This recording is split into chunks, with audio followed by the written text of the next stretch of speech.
Coming up next, the Bookening reads... Reminds of the Day. It's an Australian book.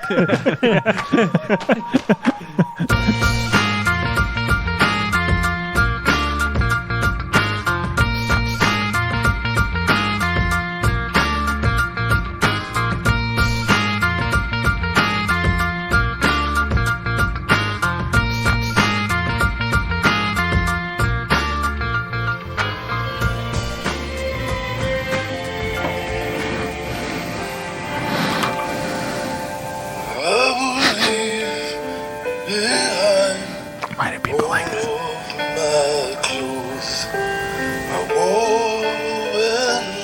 Do you guys like Tom Waits? No. Why does anybody... Hey, welcome to the Bookening. That's a little Tom Waits bringing you in off of my laptop. That is a song, believe it or not, I'm going to stop it now because Tom Waits is terrible. That is a song that has significance for the novel that we're about to read. That's right. True or false, Brandon Chastain? True. Scholar who's a baller of reading? Maybe. Hey. Hey, Brandon. How are you doing, Nathan? Pip and a jolly... whatever. Biscuits and crackers. Biscuits and Queens, Knickers, tea and tea and Buckingham. Downing Jewels Street. and Downing. We're going to be getting an apology at the top of a show here soon for our British friends, I'm sure. Our British friends love us, don't they? Oh, they do, Nathan. Hello and welcome to the Bookening.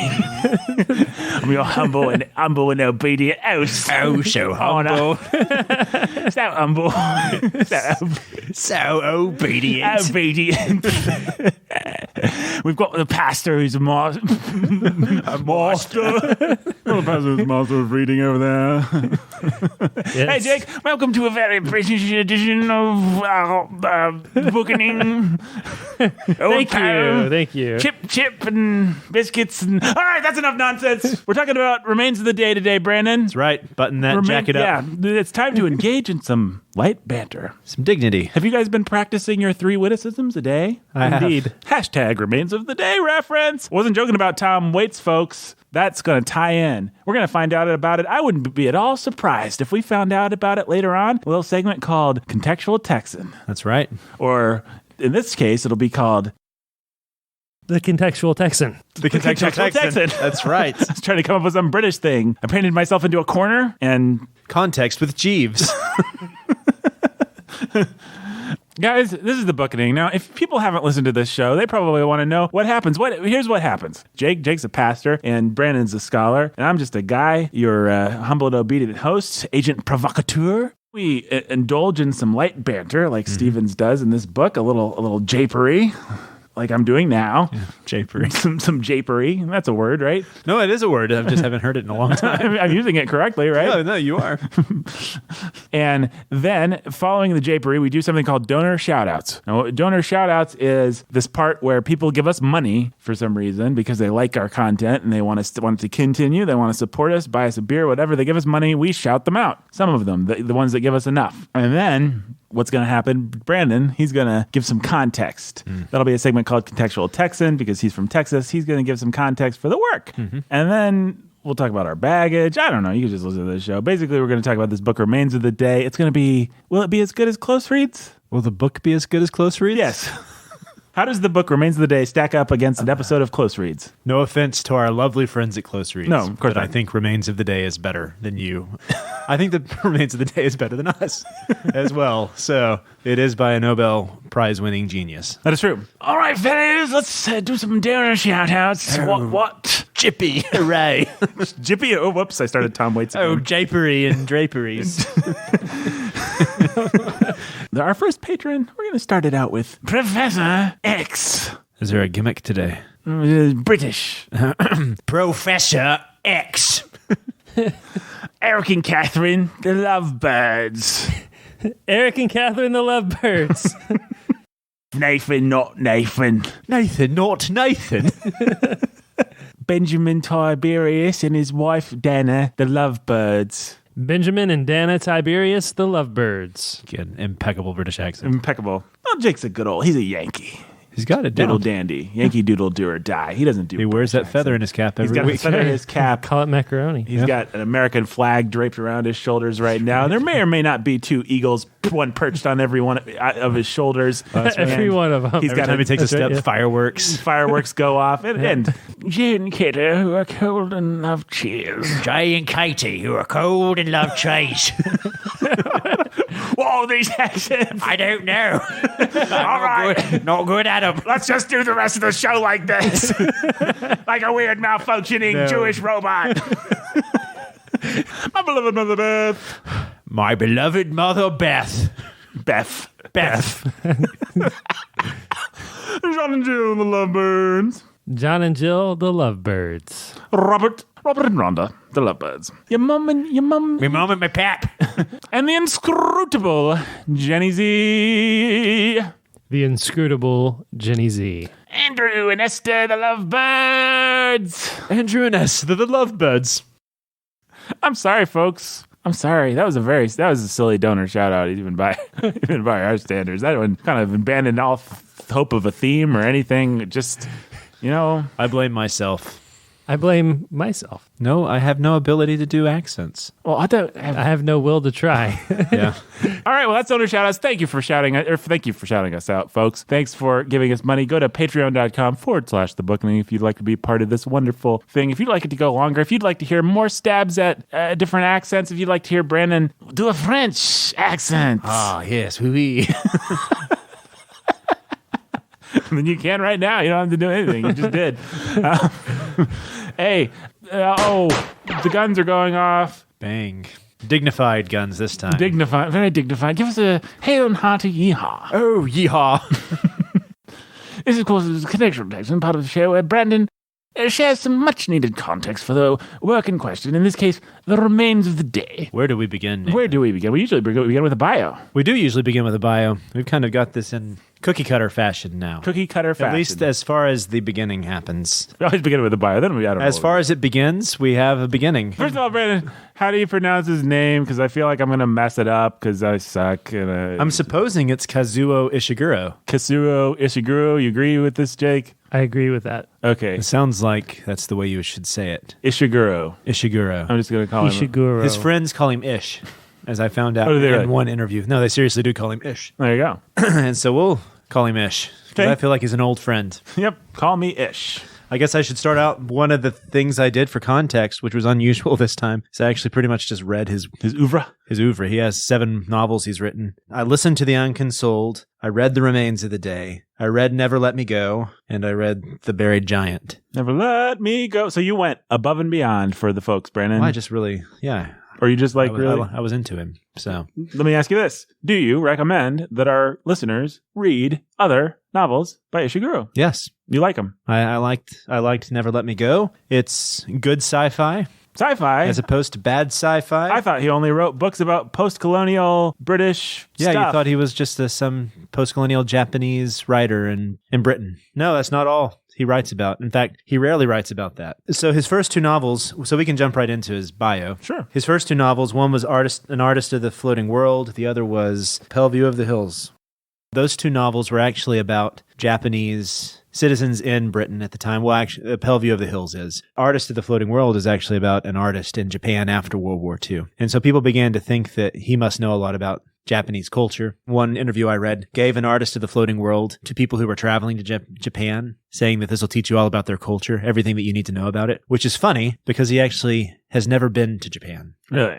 Or at least for like the first 20, 30 years of his life. Wasn't he born in Japan? Except for the fact that he lived his first 5 years there, but not long enough for him to actually remember anything. He lived his entire life in England. And so what he realized was that if he was going to be boxed in and remembered as just a Japanese writer unless he did something different. And so he decided to do his next novel, Remains of the Day, completely in a different setting, which is right after World War II. The butler culture, the British high house culture that we've talked about a lot with Jane Austen and stuff, is where he set this novel. And he wanted to set it there so that he could kind of have more of a universal appeal. And then after that, his novels have been kind of all over the place.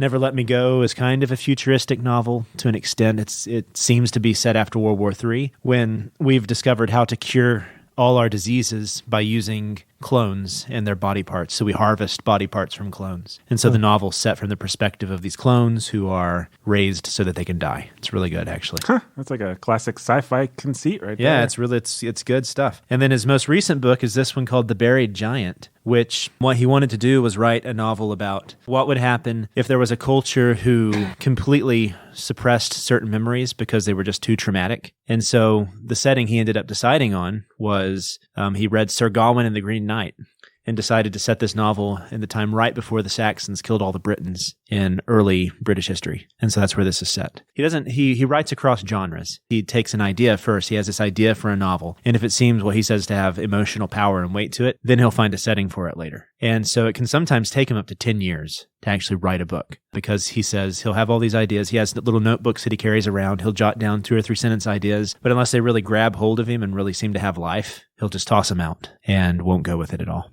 And so, yeah, it's pretty fascinating the way he works.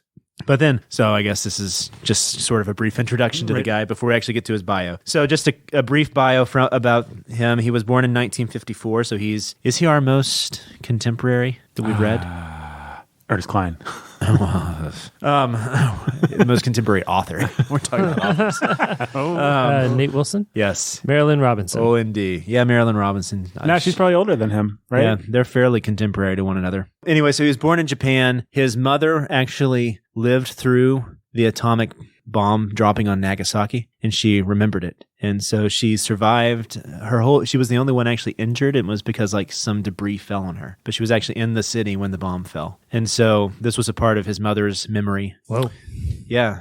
And we'll come back to that later. And his father was a scientist, an oceanographer, and that's actually how they ended up in England. Was his father was invited to be a part of the National Institute of Oceanographic Studies. Thank you, oceanography. It's a weird word to say. He moved there when he was 5, and so some various things that he says in interviews that I read of him. He grew up in Britain with samurai stories and other tales told by his mother. She once read him the whole of Ivanhoe in Japanese translation, and so he had this weird in between British culture and in between Japanese culture, so he never quite felt like he belonged to either completely. You were also mentioning this to me before. Yeah, a little teaser for upcoming. We're going to be reading Raymond Chandler, who completely different genre, completely different kind of a writer than this guy is, but it did remind me of him a little bit insofar as Chandler was born in Ohio and then at an early age went to England and was educated there and just always kind of felt an outsider. And I think in a way that we'll find out has some similarities to Ishiguro, has a little bit of a weird outsider's wry perspective on class and on the society that he found himself living in. So anyway, little teaser for Chandler. We'll get there. But yeah, so he lived there for 5 years. His parents always expected they would go back to Japan. And so they never really assimilated. And so he says, we were visitors, so my parents always looked at the Western people, the British people, as a kind of natives in a strange land. I was always taught to respect the customs of these natives, but I wasn't expected necessarily to adopt them. And so that's the environment he grew up in. He wasn't necessarily British or completely Japanese either. So it was this weird in between what postmoderns call liminal space. Liminal space. Go look it up, kids. What's also interesting about him is that he never got really into books or writing until he was in his 20s, until he went to University of Kent and started to study. As a teenager, he actually was a musician. He played a lot of music. He wanted to be a musician, and even today, he still plays some and writes lyrics for some jazz bands who has albums that they've produced with his lyrics. You can go and you can find. He wanted to be a musician. So one way to look at him is as a failed musician, and so he turned to literature. He says here, it wasn't until his early 20s that he discovered Dostoevsky and Charlotte Bronte, and those are the two that I know. Those are the two that got him into literature. Those are just the two he mentions. I'm sure he loves a lot of other people. Are you sure you don't mean Tolstoy and Jane Austen? Oh, that's exactly what I meant to say. He started there. It doesn't mean that's where he ended. Yeah. Yeah, so those were his gateway into literature, as he found these, but he wasn't in his 20s, so I find that's pretty interesting. He published his first novel at 27, A Pale View of the Hills, and actually this was after he went to... he was in his mid-20s, and he found this writing course at the University of East Anglia. And he kind of happened upon it by accident. And it's interesting because we'll be talking about Flannery O'Connor and how she went to the writing programs in University of Iowa and how that was a very esteemed program. in the early 80s in Britain, MFA programs were kind of actually looked down upon. And so this was something that it was pretty cheap. It was something he could do, but he thought he might want to be a writer. So he went there, he studied with Malcolm Bradbury and Angela Carter, two authors of the time. Who everybody really wanted to be at the time was Ian McEwan. I don't know if I've never actually read Ian McEwan. He's most known to everybody because they made a movie on his book Atonement. Yes. I haven't ever seen the movie either. I have not seen the movie or read him. So he went to this, he wrote a short story, and the people there liked it, and it eventually became A Pale View of the Hills. Got it published in 1982, and the rest is history. People really liked the book. Then he wrote An Artist of the Floating World a couple years later, won some awards. I think one of them won the Whitbeard Award, which is a pretty big deal. And then finally in 87, this is actually from an editor who first published, who actually brought the stories to it first at Faber and gave him his first advance so he could finish his novel, said that around 1987, he was really taken by Jeeves. He was reading a lot of Wodehouse and especially Jeeves. And then 2 years later, he writes Remains of the Day. And that's when his career really takes off. Remains of the Day won the Booker Prize, which if our listeners don't know what the Booker Prize is, it's Britain's Best Picture of the Year for books. Mm-hmm. It's a really big deal. Got started in 1968 by a publishing company and was immediately known for giving the award to elite, real literary novels. What are some other winners that our listeners might know? I thought you might ask that. So Yeah, you came prepared.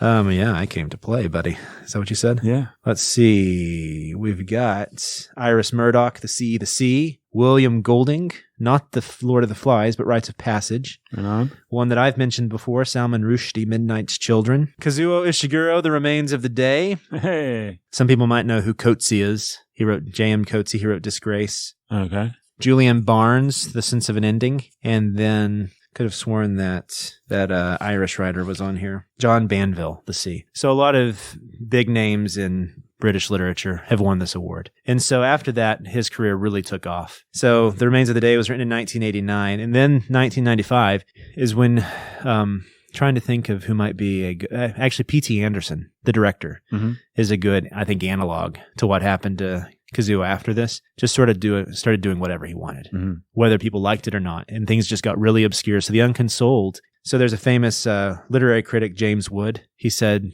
The Unconsoled created its own type of literary badness. So he hated it. But some people now think it's his masterpiece. And so The Unconsoled, it's about a pianist, going back to his musician days, who comes to this town to give a concert. And then it's just sort of this, not stream of consciousness, because it's not from his perspective, but just sort of weird, absurdist chain of events that happens. So if you've ever read Kafka, the closest example I can think of is Kafka. Okay. That nothing seems to make sense what's going on. He goes to one thing after another and he has no clue what's happening. A lot of people think it's Kazuo just doing like a dream. It seems to just be this character's dream. But it's a weird novel, and it was just him kind of doing whatever he wanted. Because he won the Booker Prize. They made the movie in 93. It was a pretty big deal. Anthony Hopkins. Remains of the Day. Yeah, it was nominated for Academy Awards and may have won some, right? I think it did. We're going to watch the movie, folks, and we'll talk a little bit more about the movie at that time. But that won't be today. And so then in 2000, 5 years later, he wrote When We Were Orphans. 5 years after that, Never Let Me Go in 2005, which is another one of his really famous novels. In fact, Andrew Garfield played in a movie adaptation of that not too long ago. Spider-Man, that's right. Along with a pretty famous actress. I can't remember her name. I'll look it up for you. It's not Keira Knightley, but the other one. The one that looks like Keira Knightley. Never Let Me Go. I think it is Keira Knightley, isn't it? Is it Keira Knightley? It is. No. Yes. Keira Knightley, Carey Mulligan, and Andrew Garfield all star in that movie. We go. Yeah. So that was made into a movie. Remains of the Day and Never Let Me Go together have sold over 1 million copies. Whoa. He's doing fine for himself. And then you get The Buried Giant in 2015. Some people really liked it. Some people really hated it because you just can never really expect what he's going to do.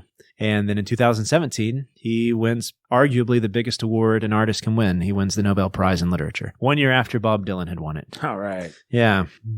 And in fact, here's something that he said about Bob Dylan. In many ways, I think that's the first time I became interested in using words in a very controlled way was when I was 13 years old and I heard my very first Bob Dylan album. It's not one of the very famous ones. It was called John Wesley Harding. And so that was his nod to Bob Dylan and how influential Bob Dylan was. So again, this early musical stage of his life becoming very influential in his imagination, in the way that he crafts his works, stuff like that. Him winning the Nobel Prize last year is why we ended up reading. We had our book list set. Yes, we swapped this out for something or other. I think it was like The Stranger by we got Camus. rid of Camus. That's right. We were going to do Albert Camus. I think we made The right choice? Yeah. Yeah. This is better than the Camus. We might come back around to Camus one of these days, but yes. Just some interesting facts then about the novel itself. One of the things he says is he was very consciously trying to write for an international audience. And he said, one of the ways I thought I could do this was to take a myth of England that was known internationally, in this case, the English butler, and using that as his setting. And so then,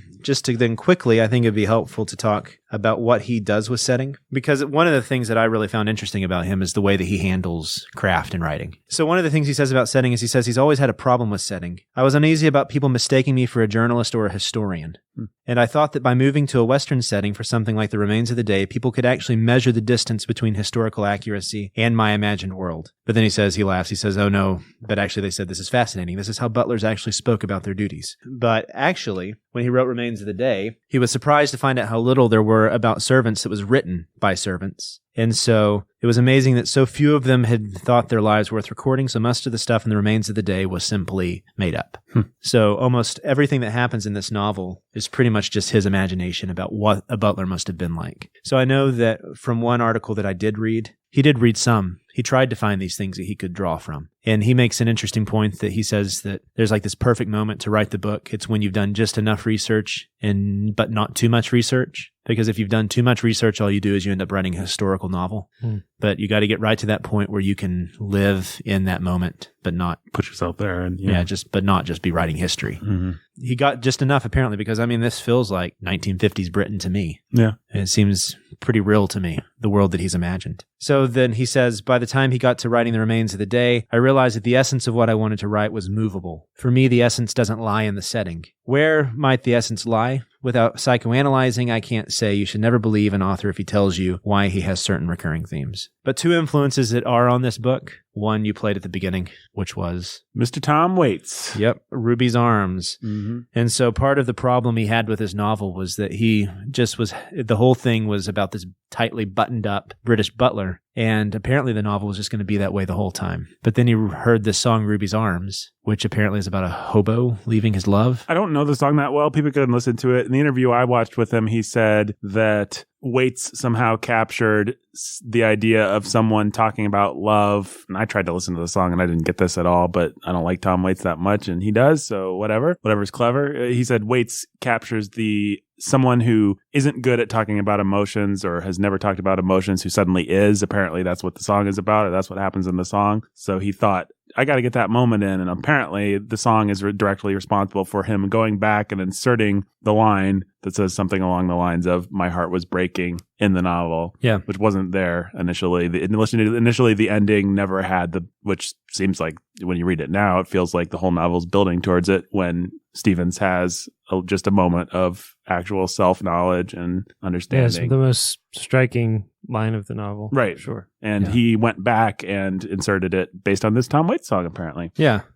And so the song is Ruby's Arms. And what I saw, he said, he heard the song reversed a decision he'd made, that Stevens would remain emotionally buttoned up right to the bitter end. His rigid self-defense would crack and a hitherto concealed tragic romanticism would be glimpsed. I find moments like this really interesting and intriguing when an author is writing a book. I think we mentioned it with Anna Karenina, that at first it was going to just be a novel about how Anna was absolutely wicked and her husband was going to be more pious and lovable and likable. But then as Tolstoy began to write the book, it just completely changes. And so you see the same thing here, that this one little thing that helps unlock the character and it becomes a better book for it. Absolutely. Right. And so other influence, if people want to go and get some context, you can go watch The Conversation, apparently by Francis Ford Coppola. I've not seen it. I'm not sure whether we can recommend it or not. No, but it's Gene Hackman. Yeah. And he's playing this guy who bugs like government wiretappings and stuff like this. And his whole goal is to be the best bugger. So that was obviously influential because Stephen's whole goal is to be the best butler ever. But then the conflict is this person wants to be the best while serving something that is questionable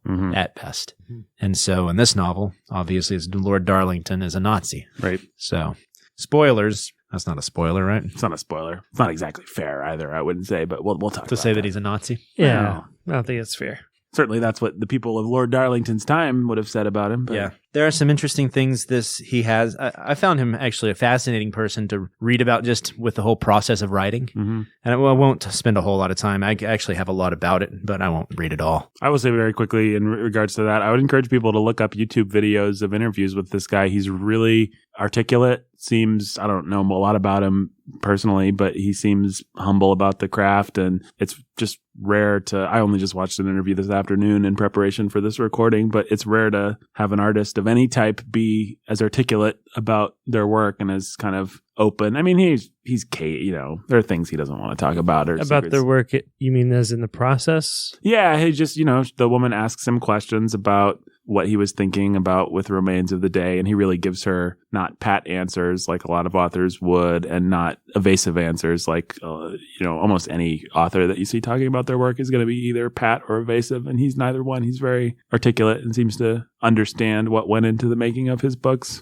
And he doesn't protect his image either. So he talks about the fact that a lot of what he writes is garbage, and that what we get is the good stuff. But so in that one part where I got the stuff about Ruby's arm and that, it's actually from an essay called How He Wrote Remains of the Day in 4 Weeks. And so what he's talking about is he actually got to a dry spell in his writing career where he wasn't taking the time to write. And so finally his wife said, well, why don't you just sit down and just write? And so he would, for 8 hours a day, he would call it the crash. He would just write from 8 in the morning until 10 at night with some breaks for dinner. And he would just write, and it wouldn't matter the quality of what he was writing. He would just write. Mm-hmm. He said the whole goal was to just sort of get into the mindset of the character he was writing about. But he said most of what he wrote during that period was garbage. But at least the story was beginning to take shape. But it's just neat to see a writer, and encouraging to see a writer in the process like that, and where not every single thing they write is gold, right? Where they have to throw away, he says he, probably has to throw away 90% of what he writes because it's just not worth keeping. But there has to be a process of just sitting down to do the work. Even someone who ends up winning the Nobel Prize like that actually has to just sit down and do the work of writing. And it's good to see him humble enough to just talk about it,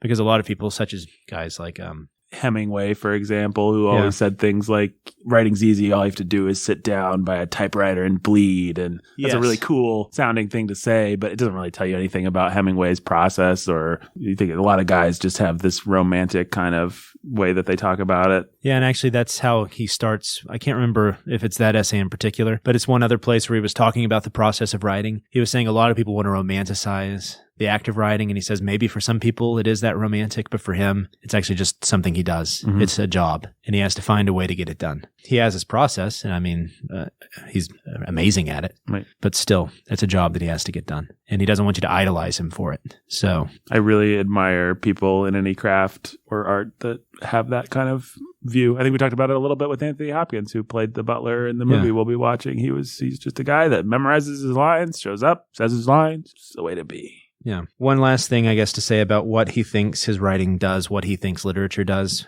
What he deals with is what he calls emotional truth. So he says, I think literature is important to try and maintain standards and truth, especially emotional truth. Here it is. So for me, literature is very much about human feelings and sharing human feelings, hopefully across the barriers and the walls that we have created.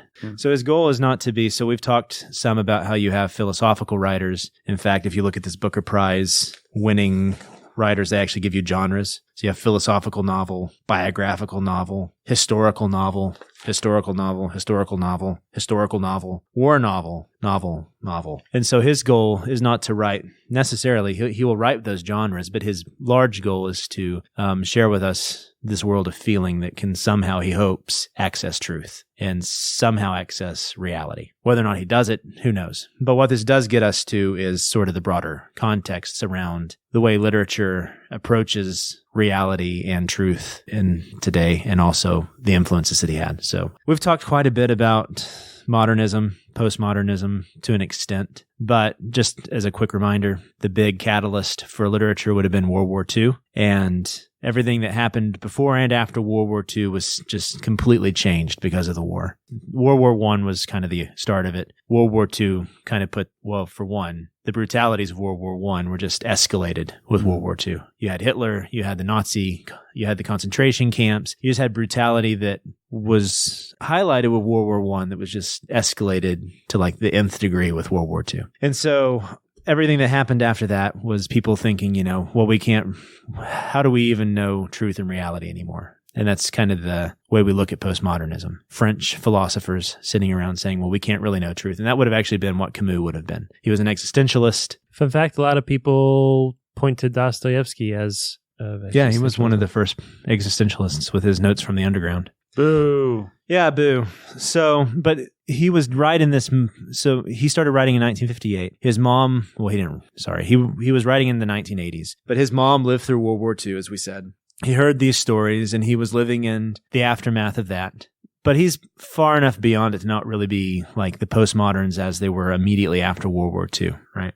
But there are definitely postmodern elements in his writing. And what do I mean by that? Well, okay. What do you mean by that? What do I mean by that? Well, the ambiguities. So you can either look at postmodernism as like the philosophical movement that happened after World War II, as reality. We can't access reality anymore. How do we know truth? You get guys say that all we really know are what we see, and the meaning is in like the advertisements, what they call the signifiers of culture that are all around us, but we never really can access truth. If there ever is truth to even access and get at, right? Now that's postmodernism, like the cold stuff of postmodernism, the philosophy of postmodernism. There's definitely art that's influenced by that. And so a lot of the artistic movements that is influenced by that would emphasize our inability to know the past, the unreliability of memory, sort of this deep sadness and guilt that comes from the past, the unreliability of the narrator. And so these are sort of the trends that come out of postmodernism. If you want to know more about postmodernism, you can go take a philosophy course. But the literary trends that come out of it would have been these things.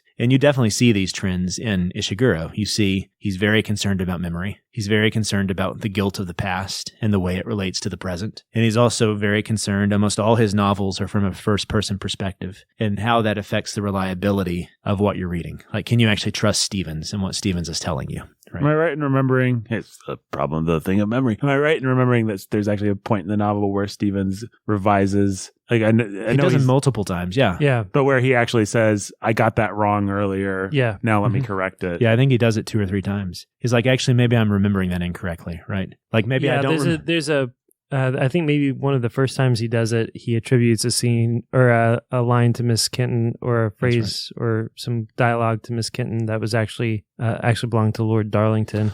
That's right. And then he recreates, the scene where she brings in the flowers, and then he kind of gets muddled about it, or the scene where he's standing there and she's behind the door crying, and he sort of kind of put the fragments of her grief. Yeah, and then so he kind of like there's something representative about that scene that he connects to like a couple of different instances or whatever, and right. Not sure where to. Yeah, so the unreliability of him, his memory, all these things, these are very postmodern, at least in the way that literary theory and criticism looks at it. These are very postmodern concerns. I mean, to be honest, their literature was writing about these things well before postmodernism. I mean, in some sense, the reliability of the past and our memory of guilt, that's going to be the main theme of the Iliad. Sure. So, I mean, you have this character telling a story and the guilt of the war and all these things and how they relate to the present. You can definitely read that back into that. But these are things that get emphasized more than they were before with postmodern culture. And so the authors are being very intentional about writing about these things. And almost every literary critical essay that's been published in the last few years is talking about postmodernism and memory. So it's like the postmodern crisis, discourse, parody, memory. Modern and postmodern metaphors of self, mind, and memory. The second war in postmodern memory. Memory as forgetting. And so why are they doing that? Well, because a lot of them are wanting to make arguments like in our Trump culture, a lot of people want to forget the past so that we can just have this glorious present that misremembers everything about the past. Misremembering, that's something we've been accused of. Mm-hmm. It is indeed. Neo-fascists. So you can see how it can quickly take a political turn. But then it also gets into interesting things about guilt and the way that we do actually try to at least pretend like we don't remember the past. And so the question then is, you want to hear some junk? Oh, yeah. This assertion, this is a theorist talking about postmodern philosophy. This assertion of the textuality of existence and the difficulty/impossibility of accessing a reality outside of representation and signification were not, at least initially, applied specifically to history as a concept by Derrida, but its implications in the postmodern world still resonate, particularly, as we shall see, in the case of traumatic events and historical incidents that serve as sites of communal and individual identification for oppressed peoples. I could not have said that better myself. No. I could have. Yeah. You want to try it? No. Yeah. It's junk. So that's the sort of stuff, that's the sort of nasty thinking and clotted thinking that you get in the academy when people are really just thinking about postmodern theory, and actually a lot of post-colonial theory and stuff, which is interesting because, just as a quick aside, post-colonial studies, all that means is looking at literature that deals with the fact that British was once a colony. The Britain. They were a colonizer, Right. and they had colonies. And so you look at literature that was written by the people that were colonized. Mm-hmm. You would think that Ishiguro, coming from Japan, would be seen as like a post-colonial person, but he's not really at all. Guys like Salman Rushdie, V.S. Naipaul, those guys who are writing around the same time are seen as post-colonial because they come from India. But he's really not, and I think that he actively tries to not be seen that way by, as we said, the way things he does with genre and setting. He refuses to have his genre and setting limit him. Mm-hmm. He does whatever he wants, pretty much. And it's only bound by the story he wants to tell that can somehow tell us the truth about the feeling and emotion that he's wanting to get across to us. I mean, in a nutshell, that's him. That's what he's trying to do. Whether or not that's postmodern, I don't think he's necessarily really postmodern, but I do think he deals with postmodern themes. Certainly not abstract or absurdist or what some of our listeners might think of when they think of. Yeah, it probably would help to bring. So most people, when you think postmodern, you're going to think of like Samuel Beckett. Right. Or Dali paintings or. Absurdist, surrealist stuff. Yeah, surreal. He definitely doesn't fit into that category at all. But does he have the sort of postmodern angst about the past? Yeah, of course. Mm-hmm. I mean, it's pretty much all over Remains of the Day. Does he have the postmodern angst about whether or not we can actually know ourselves and know our own motivations and whether that has the power to change anything about us? Yeah, I think he does that too, right? I think so. We'll talk a little bit more about that next time. But So anyway, so those are kind of the context surrounding him. all right, Brennan, any more context? No. We're all context. That's some good context. And yet, the unreliability of memory may keep me from, like, it might just be my idea of your context, really. Like, You could just be completely misremembering. it's what I really said. my context. It's not. This book was by Salman Rushdie. That's what I remember. That's right. And It's about a- post-colonial. There's a buried giant in there, I know. Keira Knightley is the main character. I do know Yeah. Keira Knightley is the main character, and so should she be in Nothing, because she has cheekbones, and those cheekbones are an insult to the great Jane Austen. Let's face it, folks. We all know it's true. I'm just the one that's brave enough to say it. Jane Austen's cheekbones are, nope, incorrect. Jane Austen's cheekbones are lovely things. Cheekbones anchored on a face that wrote 6 amazing novels and some juvenilia that we'll never read. Jake, what baggage? Shoot, I'm doing this in an absurdist postmodern way. Hey, the airplane's going over. The surreal melting airplane in a desert of, there's a half camel, and I don't know why I'm throwing Dolly in there, but I just enjoy Dolly, that's all. I'm not afraid to admit it. Jake, what baggage did you bring to this book? Baggage check. The airplane went over. Baggage check. It means we talk about our baggage, and that's about all we're going to have time to do to wrap up this episode. But Jake, what baggage did you bring to Remains of the Day? I didn't really bring a lot of baggage to the book at all. I don't know Ishiguro, and I've not seen the Anthony Hopkins film. I am not Japanese or British. My knowledge of high house culture comes from movies and TV and Jane Austen. So Let's list it off. You got your Downton Abbey. I've watched some episodes of Downton Abbey. You got your Jane Austen, obviously. You've read some of those, watched some of those. Yep. What else you got? I didn't actually watch much of Downton Abbey because didn't Downton really care Abbey's for it. lame. Apologies to those Downton Abbey fans out there. Yeah, it's fine. It's fine. No apologies. I apologize that you invested in that show, and Yeah. You got to learn to bail on things, folks. You got to learn to bail on things. Not your marriage. it's really hard for me to bail on things, but Yeah. I bailed on that one. Yeah. You got to be able to give things up. You might be 2 seasons in and you realize, I've gotten what this show's out. And then you give up on it. What else? Let's see. What is The Crown is The Crown? Yeah. it's not high house culture. It's Buckingham Palace. Yeah. Oh, I forgot to mention, is 10 Downing Street? That's Parliament, isn't it? Yeah, apparently Ishiguro's picture hung for a while in 10 Downing Street, and he is knighted. There you go. It feels like everybody's knighted. Yeah, everybody gets a knight. You get a knighting. Am I not? You get a knighting. You get a knighting. So yeah, not a lot of baggage. That's the real baggage I brought to it was that the last book I read was Ready Player One, which was Candy. Yeah, a little bit of a... You go from Austen to Ready Player One, and that's just like Whoa. culture Yeah, just a shock, little bit of a yeah. And then you turn roller around coaster. and you come back to The Remains of the Day. my gears were grinding a little bit just making those transitions. That fact colored my reading of this novel more than any other factor, I would say. Well, that's what baggage is for, to admit things like that, because they do make a difference, for sure. Can't pretend like they don't. Nope. I had not seen the movie. I still haven't seen the movie. We're going to watch the movie, though, and talk about it on this fine program. So we'll get to that. I'm interested in the movie because I understand that Harold Pinter had a hand in the screenplay. Yep. Took his name off of it because he didn't like what Merchant and Ivory did. Anyway, I suppose we'll talk about all that when we get to the movie. But I was always familiar with it as a movie, familiar with it as an Anthony Hopkins joint. So that's primarily how I knew it. I had not read it. I am generally not a fan of, I know I'm a huge Jane Austen fan, but generally speaking, British culture is a turn off rather than a turn on for me. I have not watched The Crown. I have no interest in watching The Crown. I will not watch The Crown. I don't mind if other people watch The Crown. It's just not for me. I don't care about upper. It's just Jane Austen succeeds, I would say, almost for me in spite of those kinds of cultural trappings. Anti-Anglophile. I generally don't like things about... I do like Woodhouse. I like Jeeves and Wooster stories. So those are some Butler stories I've always enjoyed. And it is impossible once you've read Jeeves stories to not have that color your experience of any Butlers afterwards. Yeah.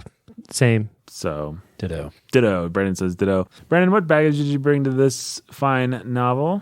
What baggage did I bring? I read this novel. I've read it twice before. Once I read just because I was really into Salman Rushdie and he was along the same line. So I read Remains of the Day, watched the movie with my wife, and then I took a class in grad school. The best class I took was on postmodern literature. It was one of those rare classes where the dynamic between the students and the teachers is just right. And so we had really amazing discussions. Cool. She was really good. Her name was Ranu Samantrai. I'm sure she doesn't listen to this, but Ranu, one of the greatest teachers I've ever had. She did a great job leading discussion. She was definitely knowledgeable and in charge, but then also had us all talk. And so she was great. And it was fun. The class was fun. So that definitely colored my remembrance of the novel. And then a cool thing happened actually the other day. So I'll go to when I'm in town, I'll often go to the library here and do studies and hang out with Jesse Eisenberg. Yeah, is that the cool thing? Oh, that's the cool thing. Did you see? No, that's not the cool thing. Well, we have to stop and tell people about this. I'm sorry. People, if you don't know this, we live in a town which is occupied by the great Jesse Eisenberg. Lex Luthor himself. That's right. Jesse E. And he sometimes goes to the Monroe County Library. He does. And Brandon was there. I can go to the Monroe County Library. I don't have to buy a coffee and feel like I can just sit there and be in the library and study. It's nice. You, in fact, have a creepy stalker photo. I do. Of Jesse Eisenberg. I do. But... And I have a memory of... I have no creepy stalker photo, but I do have a memory of Jesse Eisenberg walking past me, making eye contact. That was a strange story. Nodding, because now that I remember. And smiling. Yeah. I think in gratitude for the fact that I did not out him. Because I sent a sort of text to the Bookening guys saying, hey, I happen to be sitting in the same room as Jesse Eisenberg right now. And then like 2 minutes later, Nathan's right over my shoulder. Yeah, like... I was working there too. So that was a small world thing. The other situation is also a small world thing. Yes, I'm sorry. I just finished reading Never Let Me Go. Mm-hmm. It was the first time I had read a new Ishiguro novel in a long time. I'm walking to the library, and guess who drives by and waves really enthusiastically? Jesse Eisenberg. No, Ranu Samantrai, my professor. First time I had seen her in a long time. There you go. So it was really small world. A strange little recurrence of the past, if you want to look at it as postmoderns would. Yes. So I read that, and then I really got into it and just started reading his other stuff. And I mentioned the postmodern memory stuff because it's all over this stuff. Buried giant, one of the big themes is a giant has breathed this mist over the land that has taken away everybody's memory. And then the question is, do you kill the dragon so that you can remember the past? Mm-hmm. Or do you let the dragon stay because maybe you don't want to remember the past? And that's the question of the book.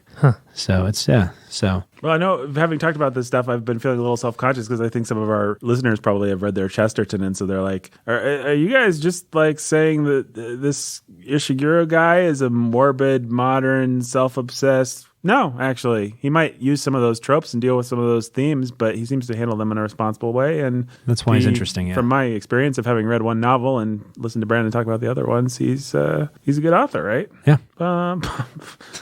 We need somebody have some awesome joke or something to end this episode with. Come on, Jake. Come on, Jake. We need some banter. We need some banter. Need some banter. Wait. 3 witticisms. Quick. What's in this room? Guys, we got to work on our banter. Oh, no. I've got to learn how to please you guys with my banter. Get my banter book.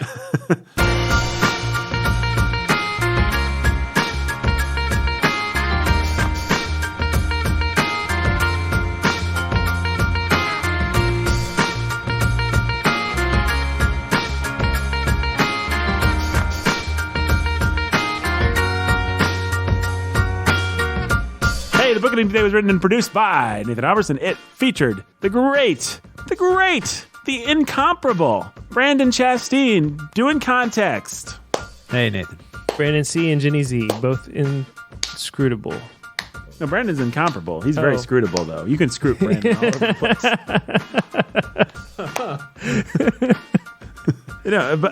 Jenny Z, completely inscrutable. Brandon, Incomparable Brandon C., the inscrutable Jenny Z. the comparable but inscrutable Jenny Z, the Scrutable. incomparable, scrutable Brandon C. We also had the fantastic, the beloved, the Fan favorite. Jacob Q. Menzel right there in his house. And deeply irritating, According to the most recent. according to the most recent iTunes review. Brandon, the non-academic academic. Yeah, I know. That's okay. Nathan, the deeply irritating. This is America. People are entitled to their opinion. Anything. Yes. I find myself to be deeply irritating sometimes. It's America. It's America. If you want to follow me on Twitter, you can go to @NotFamousNathan. If you want to follow Jake on Twitter, you can go to @JacobMenzel. If you want to follow Brandon on Twitter, then hit the bricks, sister. Ain't nobody got time for that. Hit the pavement, brother. Hit the bricks, sister. Get out of here. Take a walk. Take a long walk in the sticks because you can't follow Brandon on Twitter. He ain't there. He's on Instagram, B. Scott Chasteen, or Chasteen Landon Title. You can follow The Bookening on Instagram and Twitter as The Bookening, at The Bookening. What else can people do? You can follow Warhorn Media on all the things as at Warhorn Media. You can support The Bookening. You want to give us some money so we can keep producing quality content like this? Then here's what you do. It's very simple. You log on to the internet. So that's step 1. You log in. Bring, bring. That's my AOL login sound effects.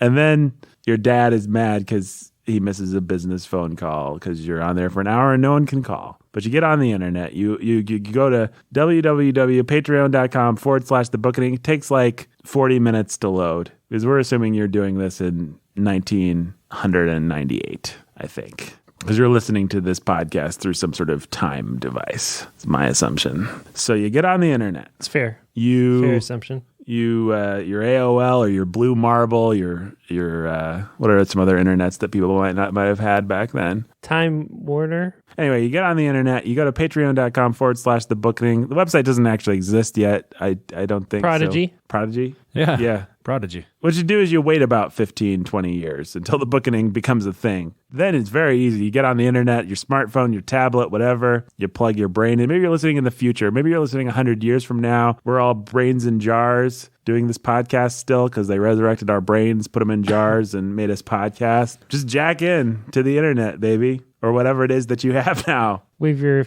hands around like Tom Cruise. Like Tom Cruise in Minority Report. Point is, I guess if you're a brain, it would be your... yeah, we've achieved the singularity by now, probably, when whoever the people listening to this. So, Like the villain from Teenage...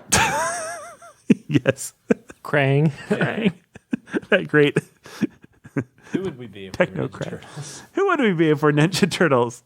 I would be... You would be some combination of Michelangelo and Raphael. Who? No, you. Oh, Because I'm a party dude, obviously. Yeah. And that goes without saying. But then which one's Raphael? The red guy. He's the angry one? Yeah. So I'm angry, and I'm the angry turtle He's cool that, like... but rude. Cool but rude. And Michelangelo is a party dude. Okay, so I'd be one of those. And then I guess that means you're Leonardo.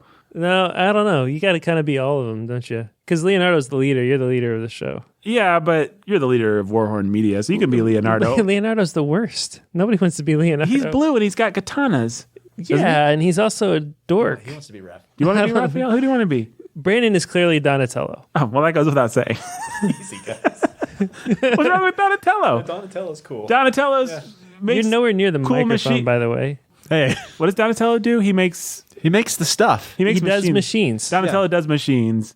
I'll be Leonardo Donatello. leads, Donatello does machines, Raphael's cool but rude, And Michelangelo is is a party dude, as we know. Yeah. Party! Yeah, Donatello, he knows everything. He's the guy. yeah. He's the scholar. I'm on He's board. the- I'm Donatello. you're He's the Donatello. genius. You've got Donatello is my favorite. He's got a purple bandana. He's got sticks. Here's my favorite too. So you guys get to be hybrids. When I dressed up as a Ninja Turtle for Halloween, I went as Donatello. Yeah. You like meet and merge by both being a little bit of a hybrid of Raphael with somebody else. Well, I'm clearly 100% Michelangelo. We don't share that one, I don't think. No offense, Jake. I don't really think of you as a party dude. You have many fine qualities. No, I'm not trying to say I'm Michelangelo.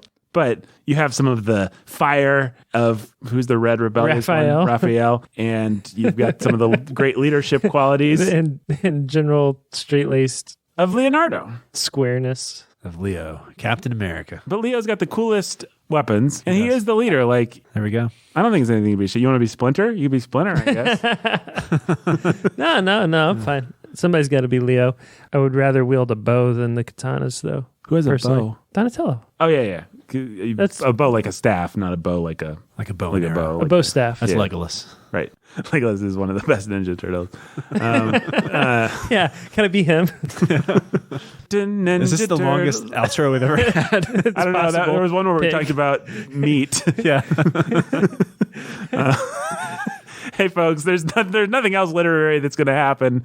I think we're We're done. hanging on for this long. If you've been hanging out Hey, for speaking this, of machines, yeah, We're only trying to make this episode seem longer than it is Yeah. to discourage you from clicking on it. that's right. Discourage the haters from clicking Yeah. on it. Ishiguro, he said that he often likens himself to somebody trying to build a flying machine. he's like Donatello. Yeah.